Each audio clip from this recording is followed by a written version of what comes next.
आपके भेजे गए सवाल तज्जियाकारों के सामने रखते हैं। रीमा, पहला सवाल आज आपसे करते हैं। आपसे उज़मा बलोच पूछ रही हैं कि आपको पता है सुप्रीम कोर्ट ने आज ही फैसला दिया है, 9 में से मुतल्लिक जो मुकदमात हैं उनका 4 माह के अंदर फैसला करना है एटीसीज़ को, और फिर जो उनके चीफ जस्टिस होंगे उनको भी रिपोर्ट करना है हर 15 दिन के अंदर। पूछा यह गया है कि क्या अदालत का ये फैसला इंसाफ के तकाज़ों को पूरा करेगा या फिर जल्दबाजी से फैसलों पर सवाल उठ सकते हैं? जी शुक्रिया। मेरा एक इख्तलाफ है इस कानून से ही, जो हमारा एंटी टेररिज्म एक्ट है, जिसमें ये कहा गया है कि 30 दिन में इन्वेस्टिगेशन होगी और उसके बाद डे टू डे हेयरिंग्स होंगी और 7 दिन के अंदर अंदर फैसला करना होगा अदालत को। क्रिमिनल नौयत के केसेस जो अक्सर बहुत कॉम्प्लिकेटेड होते हैं वो इतनी जल्दबाजी में नहीं ख़त्म हो सकते, तो ये एक्सपेक्टेशन ही गलत है जो कानून में सेट की गई है। दूसरी बात यह है कि ये पहली बार नहीं है, इस तरह के सुप्रीम कोर्ट से टाइमलाइंस मिलती रही हैं और वो फ्लाउट होती रही हैं। तो मेरा नहीं ख्याल सुप्रीम कोर्ट को इस तरह की टाइमलाइंस देने की ज़रूरत है, ये प्रॉब्लम्स ही क्रिएट करती है। और जो एंटी टेररिज्म कोर्ट्स हैं वो उन पे दबाव की शक्ल भी इख्तियार कर सकती हैं, जो कि नहीं करना चाहिए। उनकी जो एक इंडिपेंडेंस है वो भी कॉम्प्रोमाइज हो सकती है इससे। तीसरी बात यह है कि इस वक्त एंटी टेररिज्म कोर्ट्स की अपनी इंडिपेंडेंस पे और भी बहुत से सवालात हैं, क्योंकि वो जो हमारी हाई कोर्ट्स हैं उनकी सुपरविजन में आती हैं, और हाई कोर्ट्स में जिस तरह ये मामला चल रहे हैं उस पर बहुत से कंसर्न्स हैं जो मुख्तलिफ क्वार्टर्स की तरफ से रेज हो रहे हैं। ये तीसरी चीज़ है। चौथी, स्पेसिफिकली 9 में के आप केसेस देखें, जो मैंने FIRs देखी हैं, ये दर्जनों केसेस नहीं हैं, ये सैकड़ों केसेस हैं। एक एक अक्यूज्ड के ऊपर कई मल्टीपल केसेस हैं, कुछ के ऊपर तो दर्जनों केसेस हैं 9 में से जुड़े हुए। इतनी कमजोर FIRs हैं। अभी जिस मरहले पे ये केसेस हैं, मुझे समझ नहीं आती कि ये 4 महीने के अंदर अंदर कैसे इख्तिताम तक पहुंचेंगे, अनलेस आप बिल्कुल ही जो ड्यू प्रोसेस के राइट्स हैं या जो अक्यूज्ड के राइट्स हैं उनको खत्म कर दें। वरना अक्यूज्ड का हक है वो अपना वक्त लें अपने दिफा के लिए, अपने दिफा में एविडेंस पेश करें। और अगर आपके ऊपर दर्जनों केसेस हैं, आप 4 महीने के अंदर अंदर, कुछ ही हमारी एंटी टेररिज्म कोर्ट्स हैं ऑलरेडी ओवरबर्डन हैं, जो प्रोसिक्यूशन की टीम्स हैं वो ओवरबर्डन हैं, ये किस तरह होगा मुझे ये प्रैक्टिकल भी नहीं लगता। सो इसके ड्यू प्रोसेस के कंसर्न्स हैं, ATCs के इंडिपेंडेंस के कंसर्न्स हैं, कानून के कंसर्न्स हैं, और प्रैक्टिकल भी नहीं लगता। तो ओवरऑल मेरी नज़र में ये कोई बहुत अच्छा फैसला नहीं है। ठीक है। अच्छा रीमा, एक चीज़ ये भी बताइएगा, क्योंकि आपने कानून के ऊपर ही थोड़ी तनकीद की और अपनी राय का इजहार किया, बहरहाल एक राय ये भी पाई जाती है कि पाकिस्तान जैसे निज़ाम में जहाँ इतना लंबा अरसा लग जाता है मुकदमे भुगतते भुगतते, और फिर अगर दहशतगर्दी का चार्ज लग जाए तो बेल मिलना भी मुश्किल होता है, बल्कि नामुमकिन ही। तो ऐसे में डे टू डे हेयरिंग्स और फिर टाइम बाउंड कर देना एक अच्छा फैसला था। रीना, प्रैक्टिस में इसमें क्या होता है आपको देखना चाहिए। प्रैक्टिस में ये होता है कि ये टाइमलाइंस प्रैक्टिकल है ही नहीं, ये मीट ही नहीं हो सकती, क्योंकि हमारा एक आइडिया है कि जस्टिस का मतलब है कि कुछ ही दिनों में सजा मिल जाए अक्यूज्ड को। जस्टिस का ये मतलब नहीं है। जस्टिस का मतलब है एक फेयर ट्रायल हो, और केस की नौयत पे डिपेंड करता है कि वो 1 हफ्ते 2 हफ्ते में खत्म होगा या उसको कई महीने साल भी लग सकता है। तो मेरा ख्याल है हमारी जो एक्सपेक्टेशन है कि एक अच्छा केस किस तरह चलता है, फेयरनेस क्या है, उसी में इशू है, और उसी को सामने रखते हुए ये कानून बनाया गया, जिससे शुरू से ही मैं अग्री नहीं करती, क्योंकि ये प्रैक्टिकल नहीं है। और आप ये जो जल्दबाजी है, इसका जो बर्डन है कौन उठाएगा? अक्यूज्ड उठाएगा मेरी नजर में। और जो इंसाफ है, कुछ ऐसे केसेस जिसमें आपको नजर आ रहा है कि अगर ये थोड़ा आराम से केस चलेगा तो कन्विक्शन भी हो सकती है, उसको भी आप कॉम्प्रोमाइज कर देते हैं, क्योंकि ओवरऑल इंप्रेशन ये जाता है कि फेयर ट्रायल नहीं मिला। सो मैं इसको फंडामेंटली अपोज करती हूँ। और जो पाकिस्तान में इश्यूज हैं हमारे डिलेज के, उसका हल ये नहीं है आप टाइम बाउंड कर दें। अदालत को ज्यादा एक प्रोएक्टिव रोल लेना चाहिए। जजेस को देखना चाहिए कि जो एडजर्नमेंट्स मांगी जा रही हैं, जो डिलेज के हमारी पार्टीज की तरफ से जो टैक्टिक्स अपनाए जाते हैं, वो सही है कि नहीं। और भी ये सॉल्यूशंस हैं, ये नहीं कि आप एक टाइमलाइन सेट करें, केस खत्म करो। ठीक है, बहुत शुक्रिया रीमा उमर साहिबा, बड़ी अच्छी तरह से आपने एक्सप्लेन किया। अगला सवाल इरशाद भट्टी साहब आपसे करते हैं हम। भट्टी साहब, आपसे पूछा जा रहा है, कराची का सवाल है कि अभी आपने देखा होगा वीडियोस गर्दिश कर रही थी, कुछ मुजाहिरीन ने बहादुराबाद एक इलाका है, इसके करीब एक इंटरनेशनल फूड चेन थी, उसके ऊपर धावा बोल दिया, गजा में जारी कत्लेआम के खिलाफ एहतजाज किया और बॉयकॉट का मुतालबा भी किया। क्या कारोबार पर हमला गजा के लिए यकजहती का मौसर तरीका है, या ये मकामी सतह पर मसाइल को बढ़ा सकते हैं? जी बिल्कुल भी नहीं है। मैं इसके हक में नहीं हूँ कि बात होती है स्वीडन की, हम अपना घर जला लेते हैं। बात होती है बरतानिया की, हम इधर अपनी इमारतों के शीशे तोड़ रहे होते हैं। बात होती है अमेरिका की, हम अपनी गाड़ियाँ जला रहे होते हैं। भाई इससे बेहतर ये हल है कि जो मुस्लिम दुनिया को करना चाहिए था। गज़ा पे कौन है जो गज़ा के साथ नहीं है? हम मजबूर लोग हैं, बेबस लोग हैं, क्या करें हम? तो ज़ाहिर है हम दुआ ही कर सकते हैं। तो और दुआ के अलावा हम क्या कर सकते हैं, जो मुस्लिम दुनिया को करना चाहिए था कि हम जैसे पूरी दुनिया में हो रहा है, अमेरिका में भी हो रहा है, बरतानिया में भी हो रहा है, यूरोप में भी हो रहा है, बहुत सारी तंजीमें कर रही हैं कि आप कम से कम उनका तिजारती बाइकआउट करें। ये हमले जायज़ नहीं है, तोड़ फोड़ जायज़ नहीं है। आप अगर समझते हैं कि ये मसनूआत नहीं है इस्तेमाल करनी चाहिए तो उसका बाइकआउट करें।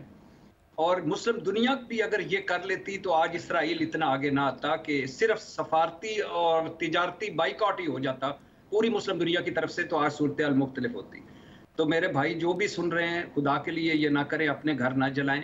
हम आपके साथ हैं, हमारे सारों के दिल दुखी हैं। जो जुल्म हो रहा है वो सोचा नहीं जा सकता। लेकिन अब क्या करना है? करना ये है कि अगर आप कोई मुअस्सर करना चाहते हैं तो तिजारती बाइकआउट कर सकते हैं और पुरअमन रहकर कर सकते हैं, कानून के अंदर रहकर कर सकते हैं। ठीक है, शुक्रिया भट्टी साहब। साफ़ी साहब, अब आपसे सवाल ये पूछा गया है कि 1 अप्रैल से अब तक 1300 से ज़्यादा अफ़गान तारिकीन वतन वापस भेजे जा चुके हैं। ये जो अफ़गान महाजिरीन की वापसी है, इससे पाकिस्तान को क्या फ़ायदा होगा? मेरे ख्याल में तो इससे पाकिस्तान को कोई फ़ायदा नहीं होगा, बल्कि उल्टा नुकसान होगा।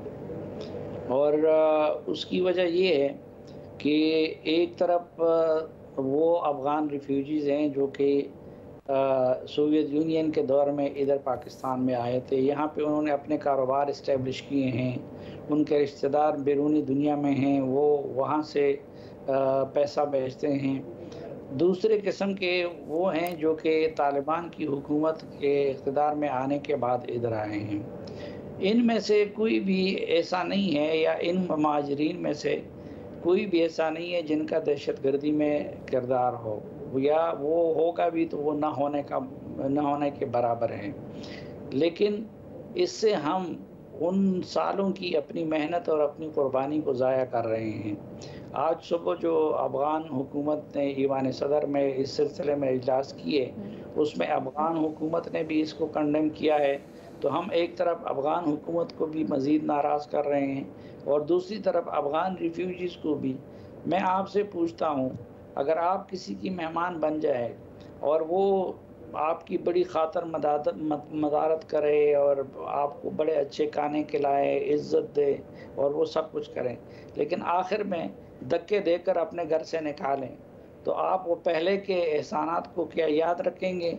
तो हम भी तकरीबन वही कर रहे हैं कि 30-30 साल हमने रखा और ऐसे आलम में रखा कि उन पे किसी कानून का, किसी ज़ाब्ते का कोई इतलाक़ नहीं होता था। उनको अपनी सोसाइटी के साथ मिक्स कर दिया और अब हमने पुलिस के हाथ में एक हथियार दे दिया है कि वो इन रिफ्यूजीज़ को जगह जगह पे पकड़ें और ब्लैकमेल करें।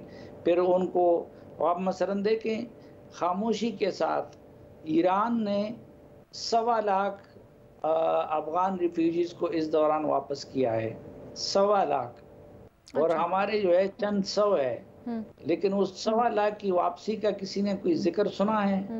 तो उसके लिए उन्होंने उनकी हुकूमत से कोऑर्डिनेशन की, खामोशी के साथ वो सब कुछ वापसी का अमल हुआ।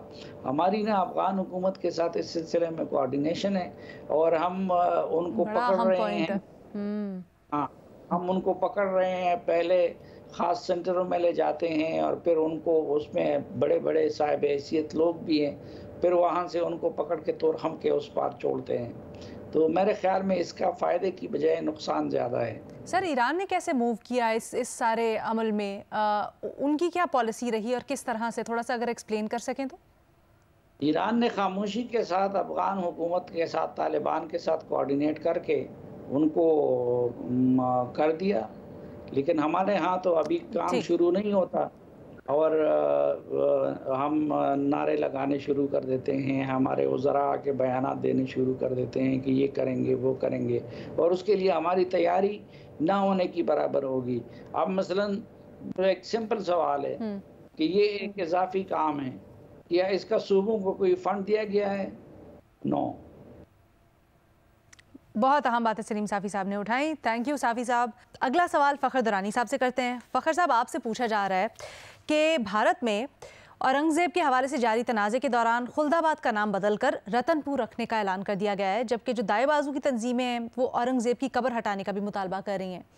तो क्या कब्रों के नाम या वजूद को बदलना माजी के साथ इंसाफ है, या फिर ये भारत की सियासत का हिस्सा बन चुका है?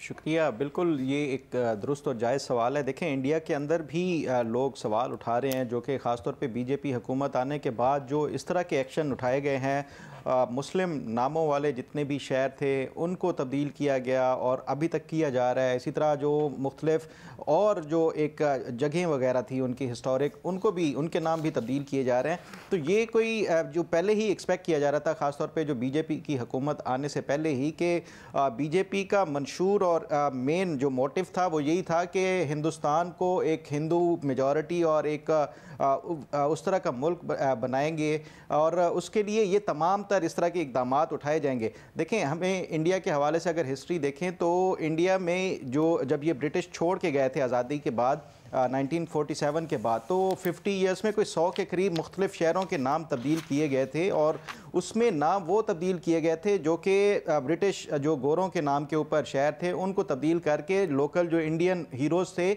उनके नामों के ऊपर वो शहर रखे गए थे। लेकिन उसमें इंक्लूसिविटी थी, उसमें सेक्युलरिज्म की जो इंडिया की एक वो झलक नज़र आती थी कि तमाम मज़ाहिब के जो लोगों के नाम उसमें शामिल थे। लेकिन जब ये बीजेपी की हुकूमत आई उसके बाद से ये सिर्फ़ और सिर्फ पॉलिटिकल पर्पज़ और रिलीजियस पर्पज़ के ऊपर ये तमाम तर इस तरह के नाम तब्दील करके वो किए जा रहे हैं, और हिंदू जो उनके नामों के ऊपर वो किए जा रहे हैं, जो कि इसके इंडिया के अंदर भी इस हवाले से सवालात उठाए जा रहे हैं। बहुत शुक्रिया फ़खर दुरानी साहब जवाब के लिए। और इसी तरह से आप लोग हमें अपने सवालात भेजते रहिए। यूट्यूब के ऊपर आप लोगों ने जो भी सवाल है अपना, हमारी एपिसोड के नीचे जाकर लिखना है, हम प्रोग्राम का हिस्सा बनाएंगे।